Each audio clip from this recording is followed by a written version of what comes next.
¿De qué es que fuimos redimidos? Hoy, domingo 23 de agosto, los saludo en el precioso nombre de nuestro Señor Jesucristo, para que en este domingo podamos responder a esa pregunta, ¿de qué fuimos redimidos? Pero antes vamos a orar. Padre, te damos gracias. Gracias, Papito, por nuestra liberación en Cristo Jesús. Tanto nos amaste que no escatimaste ni a tu propio Hijo, sino que lo entregaste por nosotros. Gracias, Señor Jesús, porque tu sacrificio fue un sacrificio en el que mostraste tu amor por todos nosotros. El justo pagó por los injustos. Su muerte venció al pecado y por su gloriosa resurrección fuimos justificados. Gracias, Padre, por Jesucristo, nuestro Señor y Salvador. Gracias por esta justificación tan preciosa que tú nos has dado, Señor, y ahora tenemos acceso a tu trono de gracia. Gracias, Padre, en el precioso nombre de nuestro Señor Jesucristo. Amén. Y como decíamos, hoy día vamos a ver de qué es que fuimos redimidos. Primero vamos a ver qué es redención. Y simple, sintético, redención es salvar o rescatar. Pero para ver de qué es que fuimos redimidos, es importante que nosotros podamos ver los dos tiempos del hombre. El hombre antes y después de la caída. La caída se refiere al pecado de nuestros primeros padres, Adán y Eva. Ellos vivían en la plenitud de la gracia de Dios. Cometieron alta traición, pecaron y entonces fueron destituidos de la gloria de Dios, como dice la Escritura. Entonces, vamos a ver primero cómo fue el hombre antes de la caída. Primero que creado sin pecado y sin defecto. Y no podía ser de otra manera porque fue creado a imagen de Dios. Génesis 1:27 nos dice que fuimos, o nuestros padres fueron creados a imagen y semejanza de Dios. Vamos todos a la Biblia. Vamos a manejar mucho Génesis y nos vamos a quedar ahí, y si tenemos que pasar a otro libro, siempre vamos a poner una marquita para regresar otra vez a Génesis, porque todo lo que compartamos va a ser como fundamento la palabra de Dios, y ustedes lo van a confirmar en sus propias Biblias. Bien, dice Génesis 1:27: y creó Dios al hombre a su imagen, a imagen de Dios lo creó, varón y hembra los creó. Luego vemos que el hombre antes de la caída, que es a imagen de Dios, Dios sopló en él su propio espíritu. Y eso lo encontramos en Génesis 2:7. Dice la palabra: entonces Dios formó al hombre del polvo de la tierra y sopló en su nariz aliento de vida, y fue el hombre un ser viviente. La vida de Dios estaba en ellos. Fue una creación perfecta. Versículo 31 del mismo capítulo 1. Y vio Dios todo lo que había hecho, y he aquí que era bueno en gran manera, y fue la tarde y la mañana del día sexto.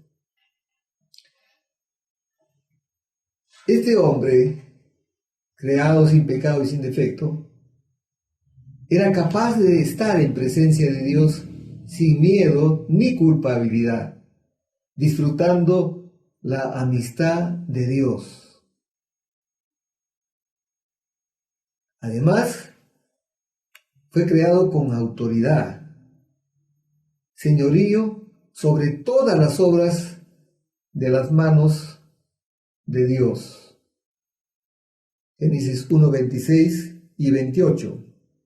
Dice: entonces dijo Dios: hagamos al hombre a nuestra imagen, conforme a nuestra semejanza, y señoree en los peces del mar, en las aves de los cielos, en las bestias, en toda la tierra y en todo animal que se arrastra sobre la tierra. Versículo 28. Y los bendijo Dios y les dijo: fructificad y multiplicaos, llenad la tierra y sojuzgadla, y señoread en los peces del mar, en las aves de los cielos y en todas las bestias que se mueven sobre la tierra. Algo adicional: Dios le trajo todos los animales a Adán para que Adán les pusiera nombre. Y Adán les puso el nombre a todos los animales, y esos nombres son los que tienen todos los animales. Miren, eso nos muestra que simplemente Dios, creador de los cielos y la tierra, creador de todo lo que vemos, le dio el señorío, lo hizo Señor a Adán de toda su creación. Y el Salmo 8, el rey David, habla sobre ese hombre antes de la caída, y dice en el Salmo 8, versículos 5 o 6: le has hecho poco menor que los ángeles y lo coronaste de gloria y de honra. Le hiciste señorear sobre las obras de tus manos, todo lo pusiste debajo de sus pies. Entonces ya estamos viendo que el hombre antes de la caída, creado sin pecado y sin defecto, con autoridad, Señor de toda la creación, pero además con libre albedrío, o sea, una prerrogativa de obedecer o desobedecer a Dios.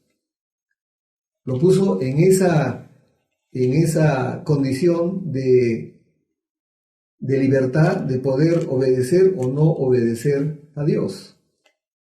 Y vemos que en Génesis 2:9, Dios puso precisamente el árbol prohibido en el huerto, y esa fue una muestra de que simplemente no iba a ser Adán un robot al que simplemente lo único que tenía que hacer era obedecer sin otra posibilidad. Puso ahí el árbol prohibido y en total libertad Adán podía obedecer o desobedecer. Espero que me entiendan, pero ese es el libre albedrío, ¿cierto? Además de eso, Dios quería una familia, y lo vemos en Efesios capítulo 1, versículo 4 y 5. Vamos rápidamente, Efesios 1.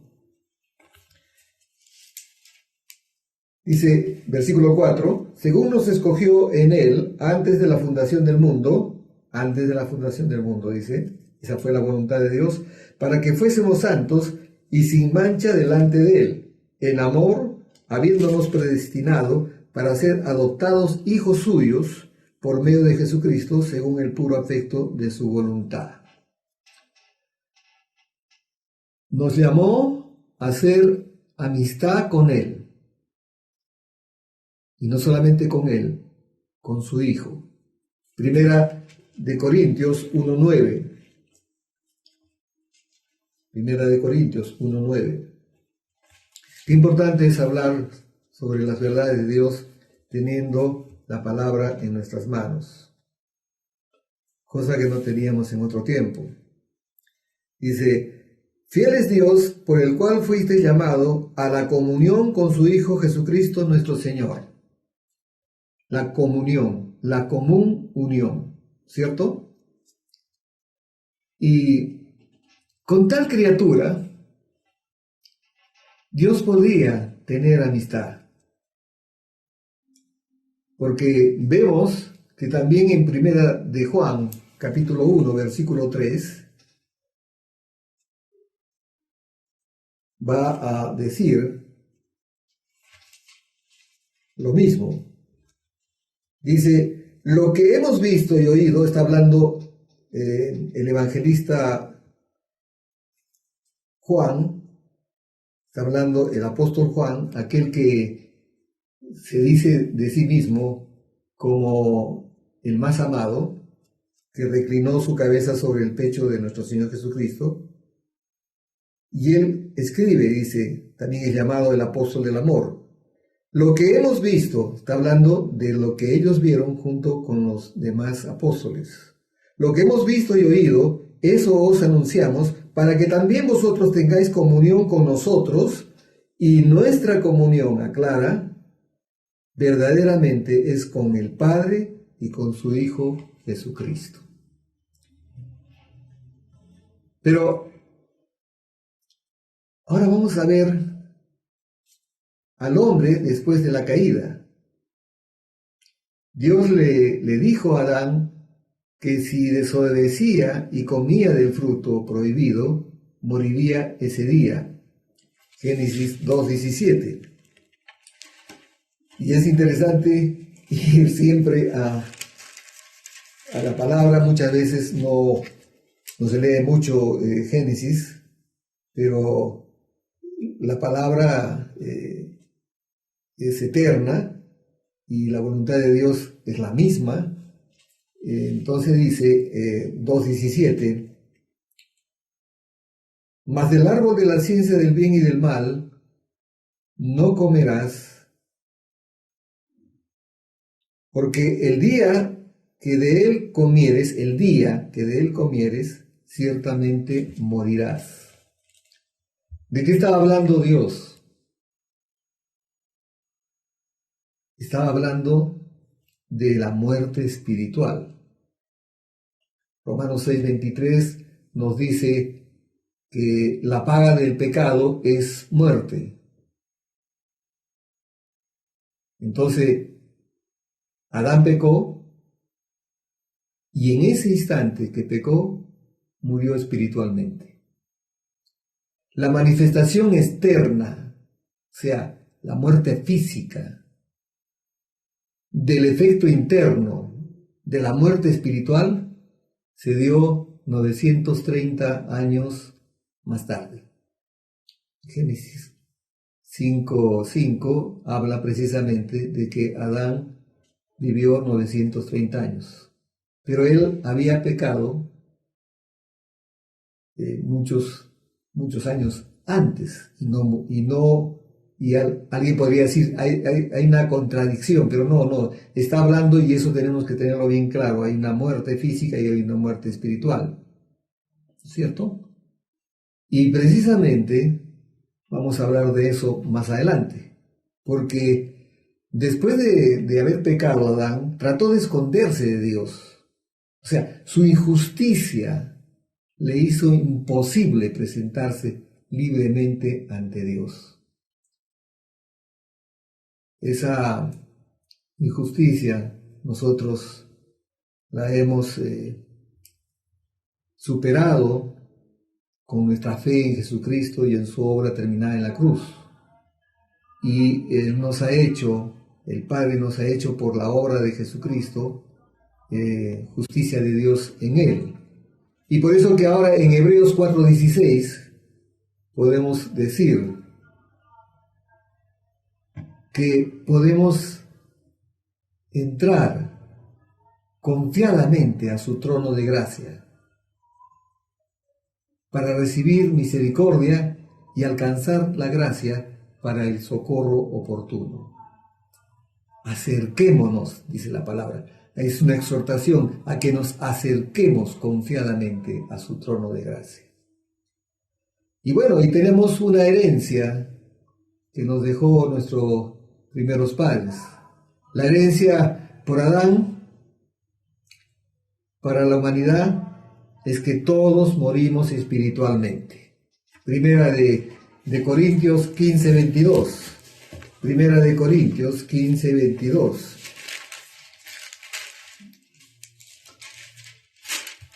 Primera de Corintios 15:22. Dice: Porque así como en Adán todos mueren, dice, porque así como en Adán todos mueren, también en Cristo todos serán vivificados. ¿Cierto? Y en Romanos 5:12 nos dice la palabra, hoy día estamos usando mucho la Biblia, recorriéndola de un lado a otro lado, porque es necesario que nosotros cimentemos la verdad de Dios en nuestro corazón por la palabra de Dios. 5:12 dice, por tanto, como el pecado entró en el mundo por un hombre, ese hombre es Adán, y por el pecado la muerte, así la muerte pasó a todos los hombres, a todos, dice. ¿Qué significa todos? Todos. A todos los hombres, por cuanto todos pecaron. Esa es nuestra herencia. Nacemos con una naturaleza caída.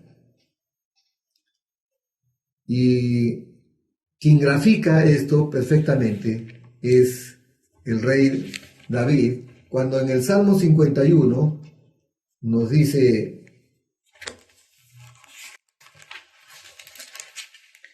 51:5, nos dice, he aquí, en maldad he sido formado, y en pecado me concibió mi madre. Pero esta caída del hombre, esta caída de la gracia de Dios, también lo dejó sin poder para vencer esta condición interna, o sea, la muerte espiritual.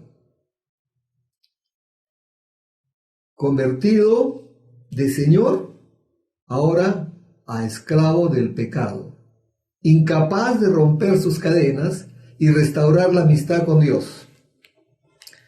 Y es que ninguna cantidad de buenas obras podrán jamás restablecer la posición correcta ante Dios. Ahora, por naturaleza el hombre es una criatura injusta. Romanos 3:23.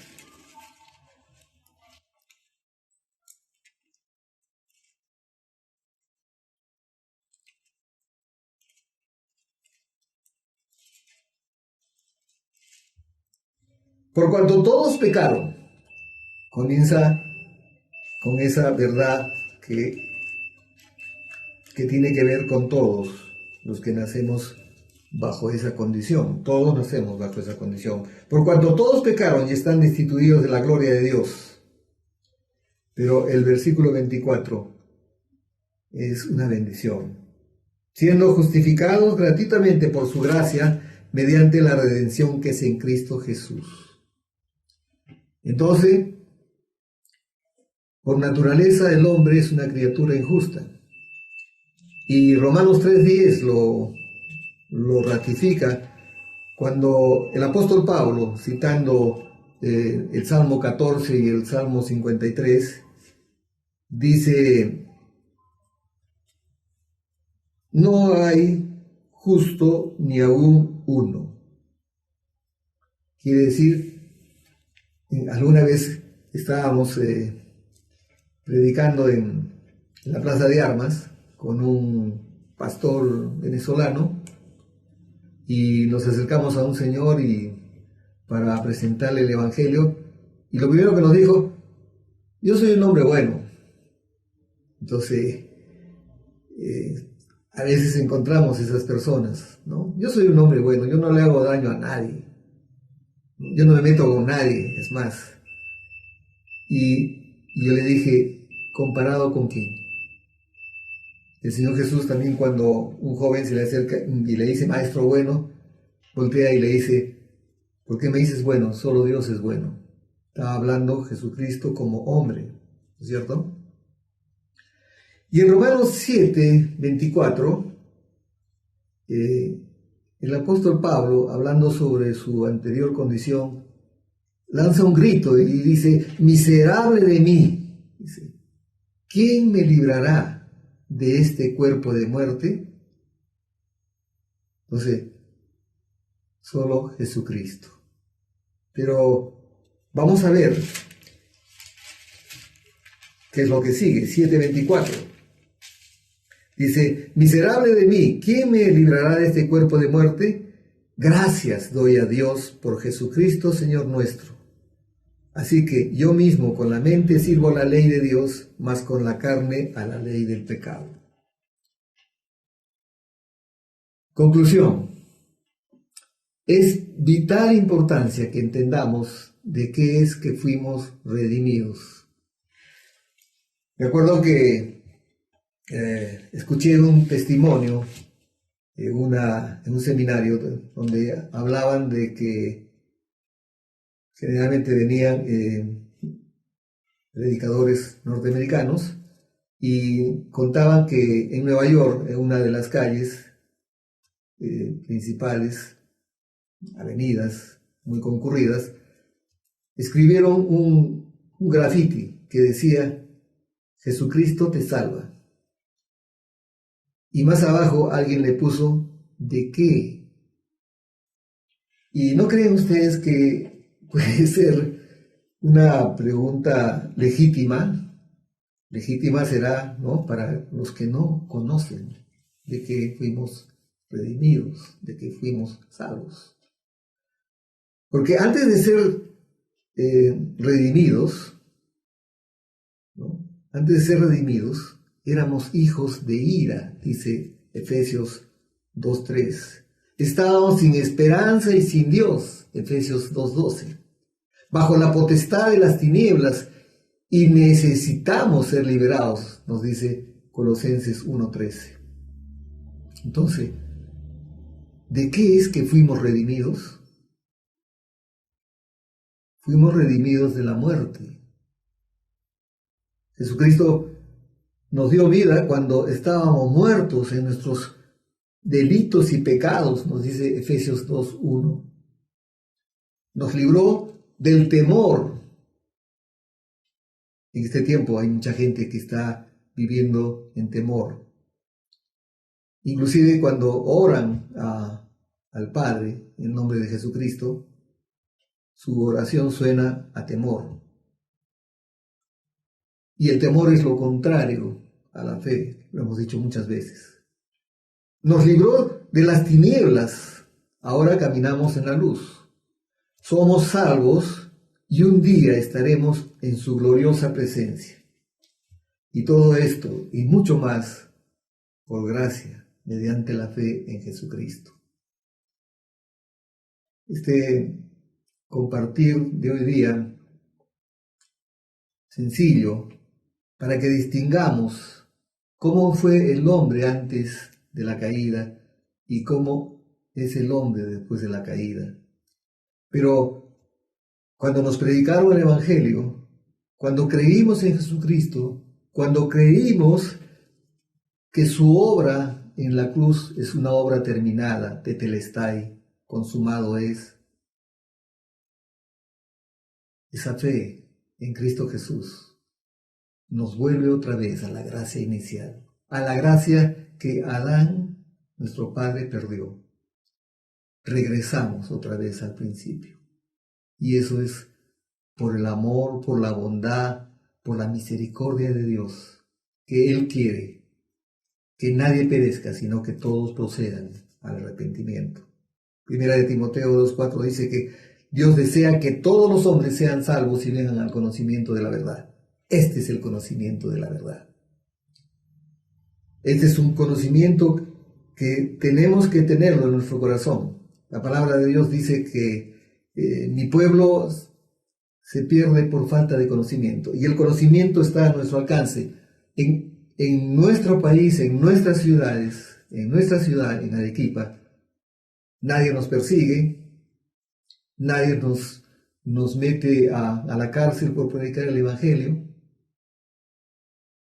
Y nosotros tenemos que predicar. Esto es lo que tenemos que predicar. La redención en Cristo Jesús. El volver otra vez a su gracia inicial. Vamos a orar. Padre, te damos gracias porque de tal manera nos amaste que enviaste a tu único Hijo para que todo aquel que crea en Él no se pierda, sino tenga vida eterna.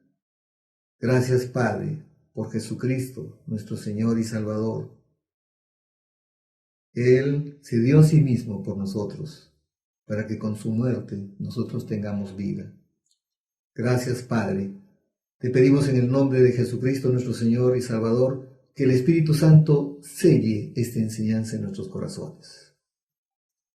Gracias, Padre, porque aunque no te veamos, tú estás obrando en nuestras vidas. Seguimos orando, Padre, por las familias que han perdido a algún miembro de su familia por esta pandemia. Y oramos creyendo, Señor, que aquellos que están en proceso de recuperación se van a recuperar plenamente. Gracias, Padre, porque tú eres un Dios misericordioso. Gracias, Papito, en el nombre de Jesucristo, nuestro Señor y Salvador. Y todos decimos amén, aleluya, amén. Que tengan un domingo sobrenatural, que tengan una semana sobrenatural, que nuestra vida sea sobrenatural. Hemos sido llamados para vivir en lo sobrenatural. Y cuídense, hermanos. Nos vemos el próximo domingo. Y en todos los mensajes que en el Facebook ustedes van a encontrar todos los días. Buen domingo.